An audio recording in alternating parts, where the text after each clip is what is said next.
It may seem incredible, but it is true. The world in which we live is a world of imagination. In fact, life itself is an activity of imagining. All that we behold, though it appears without, it is within, in our imagination, of which this world of mortality is but a shadow. Nothing appears or continues in being by a power of its own. Events happen because comparatively stable imaginal activities created them, and they continue in being only as long as they receive such support. Therefore, the secret of imagining is the greatest of all problems, to the solution of which everyone should aspire. For supreme power, supreme wisdom, and supreme joy lie in the solution of this great mystery. When man solves the mystery of imagining, he will have discovered the secret of causation, and that is, imagining creates reality. Divine imagining and human imagining are not two powers at all, but one. The valid distinction which exists between them lies not in the substance with which they operate, but in the degree of intensity of the operant power itself. Acting at high tension, an imaginal act is an immediate objective fact. Keyed low, an imaginal act is realized in a time process. Human history, with its forms of governments, its revolutions, its wars, and in fact the rise and fall of nations, could be written in terms of the imaginal activities of men and women. All imaginative men and women are forever casting forth enchantments, and all passive men and women who have no powerful imaginative lives are continually passing under the spell of their power. If imagination is the only thing that acts or is in existing beings or men, as Blake believed, then we should never be certain that it was not some woman treading in the winepress who began that subtle change in men's minds, or that the passion because of which the earth has been drenched in blood did not begin in the imagination of some shepherd boy, lighting up his eye for a moment before it ran upon its way. The future is the imaginal activity of man in its creative march. Imagining is the creative power, not only of the poet, the artist, the actor, and orator, but of the scientist, the inventor, the merchant, and the artisan. Its abuse in unrestrained, unlovely image-making is obvious, but its abuse in undue repression breeds a sterility which robs a man of actual wealth of experience. Imagining novel solutions to ever more complex problems is far more noble than to restrain or kill out desire. Life is the continuing solution of a continuously synthetic problem. Imagining creates events. Our world, created out of men's imagining, comprise unnumbered warring beliefs. Therefore, there can never be a perfectly stable or static state. Today's events are bound to disturb our yesterday's established order. Imaginative men and women invariably unsettle a pre-existing peace of mind. Hold fast to your ideal in your imagination. Nothing can take it from you but your failure to persist in imagining the ideal realized. Imagine only such states that are of value or promise well. To attempt to change circumstances before we change our imaginal activity is to struggle against the very nature of things. There can be no outer change until there is first an imaginal change. Everything we do, unaccompanied by an imaginal change, is but futile readjustment of surfaces. Imagining the wish fulfilled brings about a union with that state, and during that union we behave in keeping with our imaginal change. This shows us that an imaginal change will result in a change of behavior. However, our ordinary imaginal alterations, as we pass from one state to another, are not transformations, because each of them is so rapidly succeeded by another in the reverse direction. But whenever one state grows so stable as to become our constant mood, our habitual attitude, then that habitual state defines our character and is a true transformation. Now let me call your attention to the design on the cover of this record. You will notice a man sitting on a park bench, imagining himself to be in a home. This is the secret of those who lie in bed awake while they dream things true.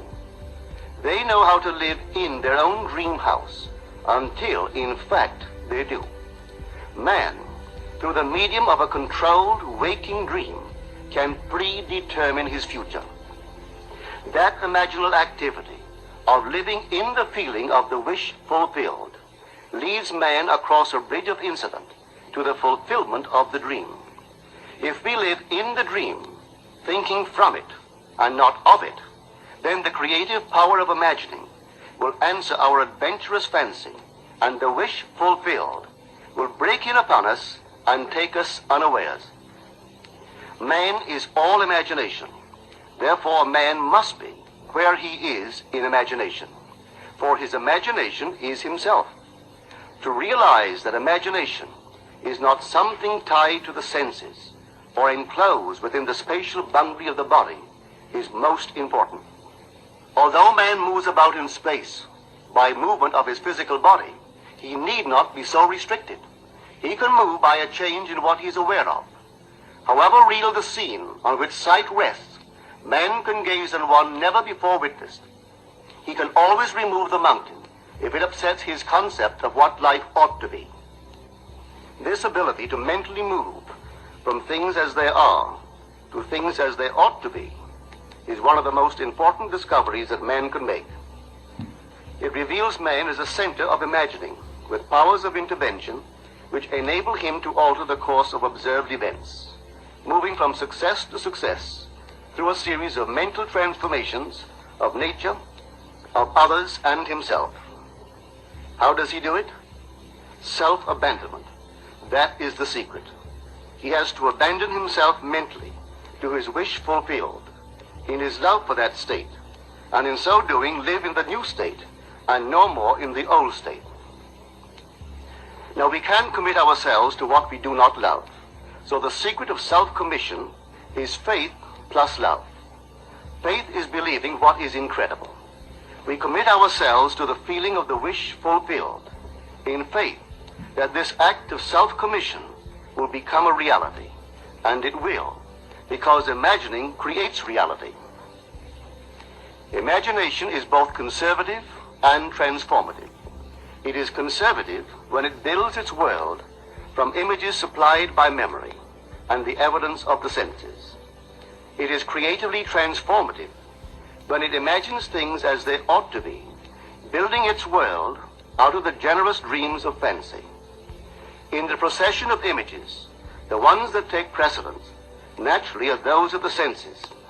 Nevertheless, a present sense impression is only an image. It does not differ in nature from a memory image or the image of a wish. What makes a present sense impression so objectively real is the individual's imagination functioning in it and thinking from it. Whereas in a memory image or a wish, the individual's imagination is not functioning in it and thinking from it, but is functioning out of it and thinking of it. If the individual would enter into the image in his imagination, as the design on the cover of this record suggests, then would he know what it is to be creatively transformative. Then would he realize his wish, and then he would be happy. Every image can be embodied, but unless man himself enters the image and thinks from it, it is incapable of birth. Therefore, it is the height of folly to expect the wish to be realized by the mere passage of time. That which requires imaginative occupancy to produce its effect obviously cannot be effected without such occupancy. We cannot be in one image and not suffer the consequences of not being in another. Imagination is spiritual sensation. Enter the image of the wish fulfilled, then give it sensory vividness and tones of reality by mentally acting as you would act were it a physical fact. Now, this is what I mean by spiritual sensation. Imagine that you are holding a rose in your hand. Smell it. Do you detect the odor of roses? Well, if the rose is not here, why is its fragrance in the air? Through spiritual sensation, that is, through imaginal sight, sound, scent, taste, and touch, man can give to the image sensory vividness. If he does, all things will conspire to aid his harvesting. And on reflection, he will see how subtle were the threads that led to his goal. He could never have devised the means which his imaginal activity used to fulfill itself. If man longs to escape from his present sense fixation, to transform his present life into a dream of what might well be, he has but to imagine that he is already what he wants to be, and then feel the way he would expect to feel under such circumstances. Let him, like the make-believe of a child who is remaking the world after its own heart, create his world out of pure dreams of fancy. Let him mentally enter into his dream. Let him mentally do what he would actually do were it physically true. He will discover that dreams are realized not by the rich, but by the imaginative. Nothing stands between man and the fulfillment of his dreams but facts, and facts are the creations of imagining. If man changes his imagining, he will change the facts. Man and his past are one continuous structure. This structure contains all of the facts which have been conserved and still operate below the threshold of his surface mind. For him, it is merely history. For him, it seems unalterable, a dead and permanently fixed past. But for itself, it is living. It is part of the living age. We cannot leave behind us the mistakes of our past, for nothing disappears. Everything that has been is still in existence. The past still exists, and it gives and still gives its results. Man must go back in memory, seek for and destroy the causes of evil however far back they lie. This going into the past and replaying a scene of the past in imagination as it ought to have been played the first time, I call revision. And revision results in repeal. Changing our lives means changing the past. The causes of the present evil are the unrevised scenes of the past. The past and the present form the whole structure of man. It is carrying all of its contents with it. Any alteration of content will result in an alteration in the present and future. Live nobly, so that mind can store a past well worthy of recall. Should you fail to do so, remember, the first act of correction or cure is always revise. If the past is recreated into the present, so will the revised past be recreated into the present. Or else, the promise that though your sins are like scarlet, they shall be as white as snow, is a lie. The question may arise as to how by representing others to ourselves as better than they really were, or mentally rewriting a letter to make it conform to our wish, or by revising the scene of an accident, the interview with the employer, and so on, could change what seems to be the unalterable facts of the past. But remember my claims for imagining. Imagining creates reality. What it makes, it can unmake. It is not only conservative, building a life from images supplied by memory. It is also creatively transformative, altering a theme already in being. The parable of the unjust steward gives the answer to this question.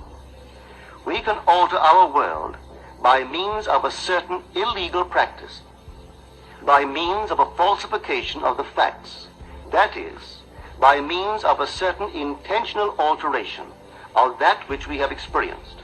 And all this is done in one's own imagination.